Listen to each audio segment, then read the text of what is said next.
So we all know that the Spire is Snoke's body right. Not only does he feel it when something happens to inside the Spire, but his emotions directly influence its design. What if I told you that, analyzing the building alone reveals Snoke has issues with being seen vulnerable? Cookies are first met with challenges before being able to proceed into his domain. There's also this sign, which is a reference to this decor of Snoke. Remember the keyhole unfound. Basically, this picture is warning the newcomers that any attempts at uncovering Snoke's secrets will be prevented by his creations. The cookies also have to embrace deceit to cross the Yogurt River or risk drowning. Keep a close eye on all the keyhole motifs. The cookies then are forced into more challenges against Snoke's puppets, and even a game of chess, where their own lives are at stake. Yet it doesn't end there. The stairs are yet another attempt at throwing off seekers from uncovering, as referenced by Spire's decors.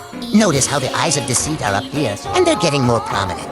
Snoke is becoming more watchful now. The next section features the cards from Snoke's Beast Raid, which is interesting because that's when this scene happened. Could it be that this is when that battle took place? Or maybe Snoke holds the memory of it close, since that's when Vanilla admits to having strayed from his beliefs, just like the once out of knowledge. Perhaps the cards are a sign that the beast is lurking within the Spire and is a final attempt at blocking. Now this is where things get deeper. The watchful eyes, the keyhole motifs become even more obvious here. Some eyes seem scared, some amused, some blank. Yet the most significant part is Black Sapphire's boss title and placement. Put the cameras, the performance is over. The cookies shall not proceed any further. But what exactly is being protected so forcefully? The part of the Spire dedicated to truthless recluse compared to the rest of the chaotic interior. His place is meticulously organized. It is even protected, monitored directly by Snoke's gigantic snake. You may be wondering, how does this relate to Snoke's vulnerabilities? It was already shown that Snoke heavily self-projects into Vanilla and viewed Recluse as his outlet.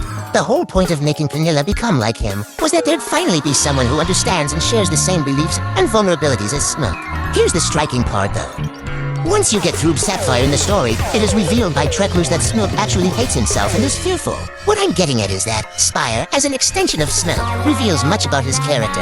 He's scared of revealing his inner turmoil, so he instead tries to ward off and punish those trying to get closer to him through life-threatening challenges, mind-breaking games. Perhaps Snoke has already decided that he's beyond saving, unworthy of understanding and patience. He's the one who came up with or mentioned the beast's title after all. That's why he holds onto Deceit so tightly, because in a world of lies, no one can ever tell when he's lying or not. No one can pinpoint his vulnerabilities and proceed to make him feel weak for having them. That's why he crashes out so violently and pushes himself to the brink of crumbling when Awakened PV makes his proposal. Because beneath the jester's mask, behind the curtain of every performance, Shadow Milk still quietly longs for connection and understanding, but fears that embracing it may leave him exposed and vulnerable.